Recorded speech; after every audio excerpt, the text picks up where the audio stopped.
우리 다 함께 사도신경으로 우리의 신앙을 고백드리시면서 4월 18일 목요일 아침 예배를 우리 하나님 앞에 올려드리겠습니다. 나는 전능하신 아버지 하나님 천지의 창조주를 믿습니다. 나는 그의 유일하신 아들 우리 주 예수 그리스도를 믿습니다. 그는 성령으로 잉태되어 동정녀 마리아에게서 나시고 본디오 빌라도에게 고난을 받아 십자가에 못 박혀 죽으시고 장사된 지 사흘 만에 죽은 자 가운데서 다시 살아나셨으며 하늘에 오르시어 전능하신 아버지 하나님 우편에 앉아 계시다가 거기로부터 살아있는 자와 죽은 자를 심판하러 오십니다. 나는 성령을 믿으며 거룩한 공교회와 성도의 교제와 죄를 용서받는 것과 몸의 부활과 영생을 믿습니다. 아멘. 우리 찬송 218장 찬송 함께 하나님 앞에 올려드리겠습니다.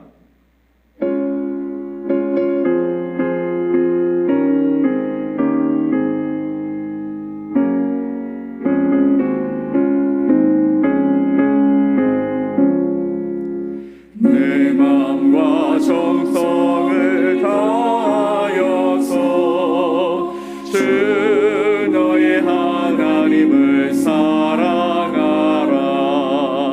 내 몸을 아끼고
이러한 죄인은 사랑하사 주께서 못 버려 죽으셨다.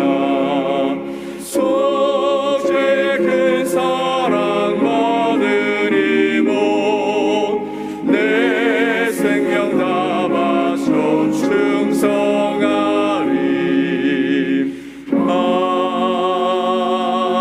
아멘. 오늘 같이 보실 하나님의 말씀은 마태복음 7장 12절 말씀입니다. 마태복음 7장 12절 말씀을 우리 한 목소리로 함께 읽겠습니다. 그러므로 무엇이든지 남에게 대접을 받고자 하는 대로 너희도 남을 대접하라. 이것이 율법이요 선지자니라. 아멘. 그러므로 무엇이든지 남에게 대접을 받고자 하는 대로 너희도 남을 대접하라. 이것이 율법이요 선지자니라. 오늘 마태복음 7장 12절 말씀을 통해 너희도 이렇게 남을 대접하라 라는 제목으로 여러분과 하나님의 말씀을 함께 나누겠습니다. 오늘 우리가 살피는 이 말씀은 많은 설교로 들려졌습니다. 우리가 많이 들었다는 얘기죠. 하지만 그만큼 예수를 믿는 우리가 가장 실천하기 힘들고 부담스러운 말씀이기도 합니다. 12절 말씀을 다시 한번 읽어보면 그러므로 무엇이든지 남에게 대접을 받고자 하는 대로 너희도 남을 대접하라. 이것이 율법이요 선지자니라 라고 말씀하셨습니다. 이것을 우리는 황금률, 골든 룰이라고 부릅니다. 황금처럼 고귀한 가르침이라는 뜻이기도 하고요.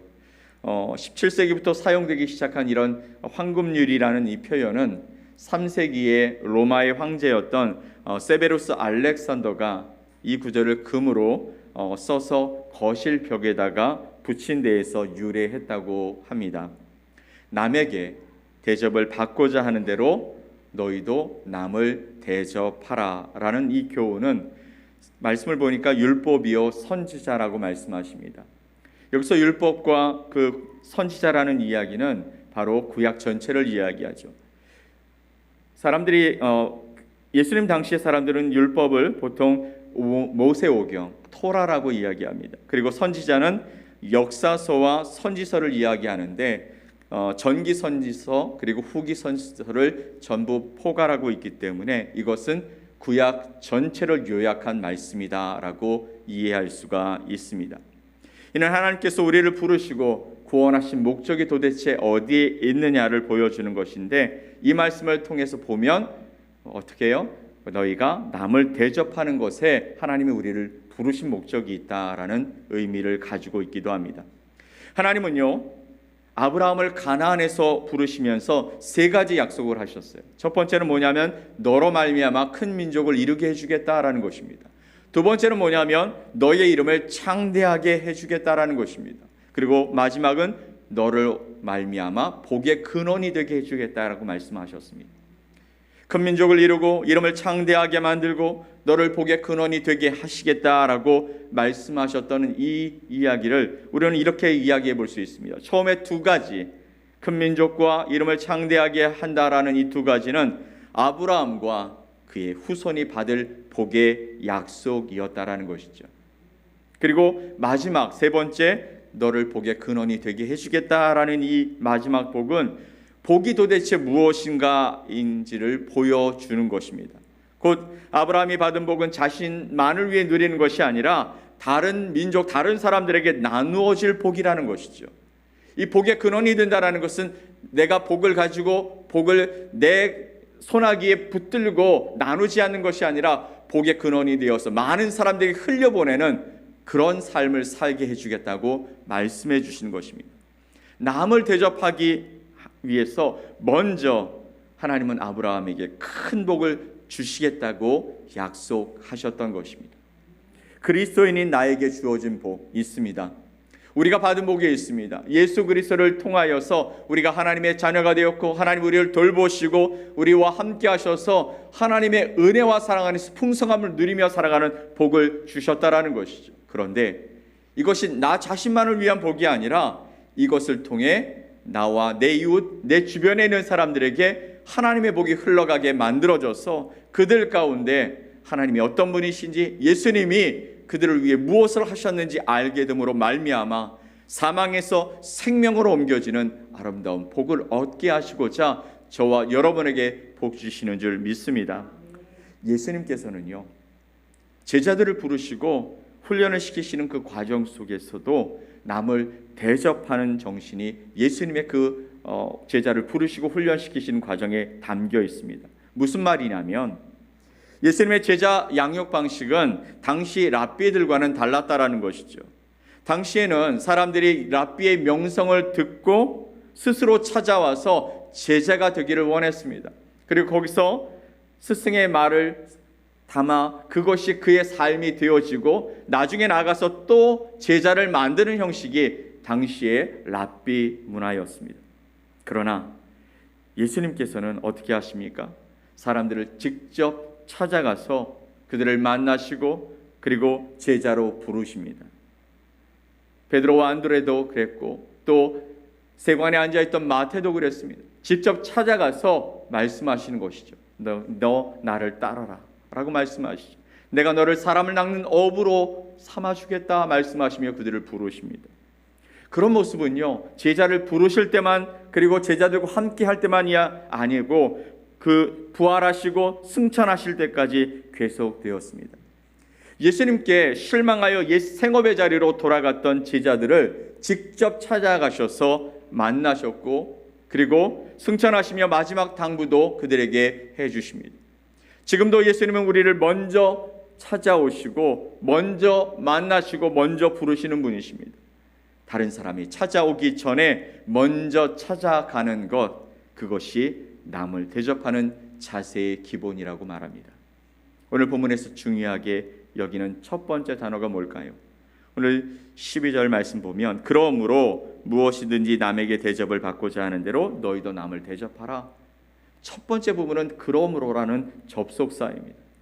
그러므로라는 이 말은 앞에 있는 많은 내용들이 있지 않습니까? 예수님이 하신 그 내용들이 이제 그러므로 결론적으로 또는 결과적으로라는 의미를 가지고 있습니다. 바로 앞부분에서 강조하고 있는 것이 뭐냐면 구하라라는 것이죠. 기도에 관한 내용이었습니다. 대부분의 기도는 누구를 위한 것입니까? 나 자신을 위한 기도입니다. 나 자신의 필요를 위해 기도하는 간구입니다.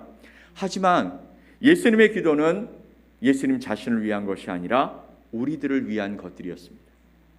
눈물을 흘리는 자들을 위해서, 또 아파하는 자들을 위해서, 또 애통하고 슬픔에 잠긴 자들을 위해서, 세상 권세에 붙잡히고 악한 영에 사로잡혀서 자유를 잃어버린 자들을 위해서, 한순간 잘못으로 말미암아 스스로 헤어나올 수 없는 죄의 자리에서 원하지 않는 삶을 살아가는 자들을 위해 기도하시고 그들의 필요를 채우시는 것이 예수님의 기도였다라는 것입니다. 그렇게 우리를 대접해 주시는 예수님, 당신을 따르라고 말씀하시면서 우리를 대접하십니다. 우리를 위해 기도하고 또 우리를 위해 권능을 행하심으로 말미암아 하나님을 경외하고 하나님을 사랑하고 예수님을 믿는 자들을 위해 예수님은 그들의 삶을 복되게 하시고 풍성케 하시는 분이셨습니다. 우리의 대접을 받고자 하시는 것이 아니라 먼저 우리를 대접하심으로 말미암아 우리가 예수님을 어떻게 대접하며 살게 하실지 우리에게 먼저 본을 보이신 분이 바로 예수 그리스도이신 것이죠. 그러면 우리의 기도 역시 우리 자신만을 위한 간구가 아니라 남을 대접하기 위한 목적으로 기도하는 기도가 되어야 할 줄 믿습니다. 기도의 최종 목적은 우리의 필요를 채워감이 아니라 바로 기도의 응답을 통해서 하나님이 원하시는 것을 서로에게 나누고 또 그들 가운데 생명의 주 되신 예수 그리스도를 보여주며 그들을 하나님께로 인도하는 놀라운 일이 되어야 할 줄 믿습니다. 그렇게 섬기고 사랑하고 나누는 남을 나누면서 남을 대접하고자 하는 거룩한 목적이 있기를 우리 주님은 기대하시며 우리를 대접해 주셨다라는 것이죠.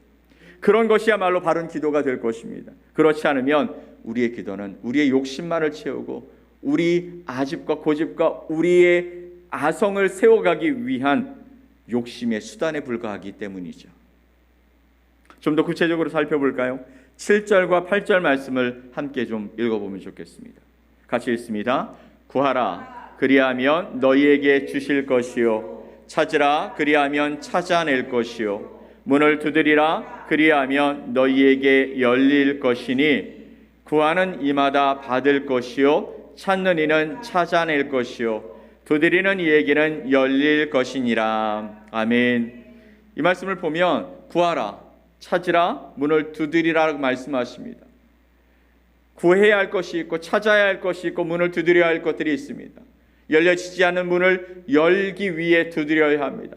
우리가 분명히 가지고는 있지만 우리가 우리의 삶 속에서 그것을 누리지 못하는 것들을 찾아서 또한 그 일들을 감당해야 합니다. 또 구하면서 우리에게 필요한 것들을 구하는 것이 필요하다고 말씀하고 계십니다. 여러분, 이 말씀은 기도에 대한 교훈으로 많이 인용되고 있는 본문입니다. 인간관계 속에서 제자의 의에 관한 말씀을 하시다가 갑자기 기도를 언급하시는 예수님, 도대체 왜 그러셨을까요? 근데 이 말씀을 우리가 마태복음 5장, 6장, 7장에 나와 있는 산상수훈의 맥락 속에서 보면 우리가 드리는 기도에 강조점이 있는 것이 아니라 이 기도에 응답하시는 하나님이 어떤 분이신지에 대한 강조점이 있다라는 것이죠. 사람들은 대개요, 자신에게 관대한 반면 다른 사람에게는 인색합니다. 그렇지 않습니까? 구해도 나한테 무엇인가를 요청해도 잘 주지 않고 문을 두드려도 잘 열어주지 않습니다. 그러나 우리 하나님 아버지는 다르시다라는 것이죠. 구하면 주시고 찾으면 찾게 하시고 문을 두드리면 열어서 그가 들어오게 하신다라는 것이죠. 구하는 자에게 언제든지 주시고 문을 두드리는 자에게 기꺼이 열어주시는 분이시다. 하나님은 당신의 자녀들에게 너그럽게 주는 것을 기뻐하시는 분이시다라고 말씀하십니다. 게다가 주실 때에는요, 우리에게 하나님께서 필요 없는 것, 그런 것을 주시는 것이 아니라 항상 좋은 것, 최선의 것을 주신다고 말씀해 주셨습니다. 이 마음은요, 모든 아버지, 모든 부모님의 마음이죠. 부모는 자식에게 최고로 좋은 것을 기꺼이 양보할 수 있는 사람 아닙니까? 심지어 천하의 악당이라도 자기 자식만은 끔찍하게 여기며 살아가는 것입니다. 하물며 하늘에 계신 우리 아버지는 어떠시겠어요? 우리에게 온갖 좋은 것을 허락하시고 그것을 기꺼이 주시는 분 아니시겠습니까? 하나님은 우리에게 천국의 복을 주셨습니다. 은밀한 중에 한 일을 보고 상급을 허락하시는 분이십니다. 하늘에 쌓은 보화를 우리에게 더하여 주십니다. 우리는 고아가 아니죠. 하늘에 계신 아버지의 자녀들이기 때문입니다. 이미 많은 것을 받아 누리고 살아가고 있습니다. 그리고 필요한 것이 있으면 더 구하면 그것조차도 우리에게 주시는 분이시라고 말씀하고 또 약속하고 계시는 줄 믿습니다. 우리를 대접하시는 하나님 아버지, 우리를 그렇게 책임져 주시고 우리를 그렇게 하나님의 자녀로서 인정해 주시는 하나님이 우리의 아버지시라고 말씀하시는 것이죠. 그러면 이렇게 아낌없이 퍼주시는 하늘 아버지의 자녀인 우리는 다른 사람들을 어떻게 대하며 살아가야 한다고 말씀하고 계십니까? 12절 말씀에 그러므로 무엇이든지 남에게 대접을 받고자 하는 대로 너희도 남을 대접하라 라고 말씀하십니다. 이 말씀대로 살아간다면 서로 비판하지 않고 격려하고 세워주는 세상이 되어지고 받은 것이 없어도 먼저 사랑하고 섬겨주는 세상을 만들어갈 것입니다. 서로를 또한 축복해주고 기도하는 세상을 통해서 이 세상을 하나님이 기뻐하시고 또 하나님의 사람들이 풍성한 하나님의 사랑을 누리며 나누며 살아가는 하나님의 나라를 만들어가게 될 것입니다. 그러나 문제는요, 알면서도 제대로 실천하지 못한다라는 것이죠. 사람들은 먼저 나를 좀 사랑해달라고, 그리고 나를 좀 존중해달라고, 나를 인정해달라고, 존경해달라고 그렇게 외치며 살아갑니다. 나만 내가 먼저다라고 얘기하고 있죠. 때로 먼저 대접해 줄 때도 있습니다. 하지만 그 후에는 어떤 생각을 가지면 저 사람이 나도 그렇게 대접해 줄 거야 라는 기대를 갖게 된다는 것이죠. 사람과의 관계 속에서 이 기대가 채워지지 않으면 어떻게 합니까? 실망하고 섭섭해집니다. 나중엔 미워하기조차 하죠. 상처를 받고 상대방에 대한 원망이 생깁니다. 말이 거칠게 나오고 그러다가 다투고 관계가 깨지기도 합니다. 이런 일을 여러 번 겪다 보면 이런 생각해요. 내가 안 주고 안 받는 것이 속 편하겠다. 이렇게 대접받기 위해서 대접한다면 우리 하나님의 나라, 우리가 하나님의 나라를 만들어갈 수는 없을 것 같아요. 이런 식으로는 불가능할 것 같습니다. 예수님의 제자가 천국 생활을 하려면 대접받고자 하는 마음을 내려놓아야 합니다. 그런데 이것은 우리의 의지와 결심으로는 되지 않더라는 것이죠. 오직 하나님 아버지가 주시는 좋은 것, 그리고 천국의 풍성함을 누림으로만 가능하다라는 것입니다. 하나님이 주시는 좋은 것이 도대체 무엇일까요? 우리가 연약할 때, 우리가 죄인 되었을 때, 심지어 원수가 되었을 때 우리를 위해 독생성자 아들 예수 그리스도를 우리에게 주셨습니다. 우리가 하나님을 사랑하는 것이 아니라 먼저 하나님이 우리를 사랑해 주셨죠. 우리의 완악함과 거절과 배척을 참으시고 상처를 주장하지 않고 우리에게 모든 것을 주시고자 하셨습니다. 구원과 영생을 주셨고 또 하나님의 나라조차 우리에게 허락해 주셨습니다. 진리의 말씀과 가장 좋은 선물이신 성령 하나님을 우리에게 허락해 주셨습니다. 우리는 이렇게 하나님으로부터 분에 넘치는 대접을 받았습니다. 그러므로 우리도 이제 남을 대접하며 살아가는 삶을 살아가야 한다라고 말씀하고 계시는 것이죠. 용서받았으니 용서하라는 것이죠. 사랑받았으니 다가가서 사랑하라는 것입니다. 존중받았으니 그 사람을 높여주라는 것입니다. 정죄받지 않았으니 정죄하지 말라는 것입니다. 섬김을 받았으니 우리가 그들을 섬기며 살아가는 사람이 되어야 한다라고 말씀하고 계시는 것입니다. 우리가 하나님이 대접하시는 사랑을 누리며 형제와 이웃을 대접하며 살아갈 때 우리 삶 가운데 천국의 풍성함이 가득하게 될 줄 믿습니다. 우리가 천국 백성답게 살아가게 되면 그러면 우리의 공동체는 우리 때문에 천국의 삶을 맛보게 될 것입니다. 여러분 한번 해보십시다. 우리가 그렇게 변하면, 그렇게 섬기며 그렇게 대접해 주면 그러면 결국엔 우리가 있는 이곳이 평안해지고 기쁨이 가득하고 감사가 넘치는 삶이 되어진다라는 것이죠. 우리를 자녀 삼으셨으니 그의 합당한 열매를 가지고 예수님처럼 먼저 사랑하고 대접하며 살아가는, 그렇게 행복한 삶을 꿈꾸며 살아가는 오늘 하루가 되어지시기를 예수 그리스도의 이름으로 간절히 축원드립니다. 아멘. 우리 함께 기도하겠습니다.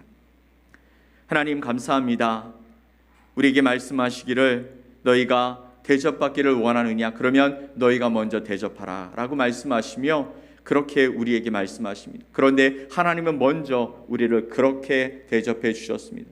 자녀된 우리를 하나님의 놀라운 은혜와 사랑 안에서 우리가 감당할 수 없고 상상할 수 없는 놀라운 하나님의 축복으로 우리를 대접하시는 그 하나님의 손길을 바라보면서 이제 받았으니 그 받은 사랑이 우리 안에서 자라서 아름다운 열매를 맺고 그것이 향기가 되어 우리의 주변에, 우리의 공동체에 속한 모든 이들을 향한 하나님의 사랑으로 나누어지게 하여 주시옵소서. 오늘도 우리의 마음속에 욕심으로 가득 찬 삶이 아니라 하나님으로 가득한 삶을 살게 하여 주시옵소서. 예수 그리스도 때문에 아버지 하나님 나누고 사랑하며 또 섬기는 삶을 아버지 하나님 아름답게 감당하는 우리들이 되게 하여 주시옵소서. 우리의 손에 쥐고 있는 것을 펴게 하시고 아버지 하나님 우리의 눈이 아버지 하나님 하나님의 거룩한 눈이 되어져서 아버지 하나님 정말 사랑과 은혜를 바라보고 아버지 그 필요한 곳으로 달려가서 우리가 가진 것으로 섬기며 살아가는 복된 인생이 되게 하여 주시옵소서. 오늘도 주님 때문에 행복하고 주님으로 말미암아 아름다운 길을 걸어갈 수 있도록 하나님이 기뻐하시는 길을 걸어갈 수 있도록 우리를 초대해 주시고 그 안에 순종하는 자들 되게 하여 주시옵소서. 믿고 감사드리며 예수 그리스도 이름으로 기도 올리옵나이다. 아멘. 하늘에 계신 우리 아버지여, 이름이 거룩히 여김을 받으시오며 나라가 임하시오며 뜻이 하늘에서 이루어진 것 같이 땅에서도 이루어지이다. 오늘 우리에게 일용할 양식을 주시옵고 우리가 우리에게 죄 지은 자를 사하여 준 것 같이 우리 죄를 사하여 주시옵고 우리를 시험에 들게 하지 마시옵고 다만 악에서 구하시옵소서. 나라와 권세와 영광이 아버지께 영원히 싸움나이다. 아멘.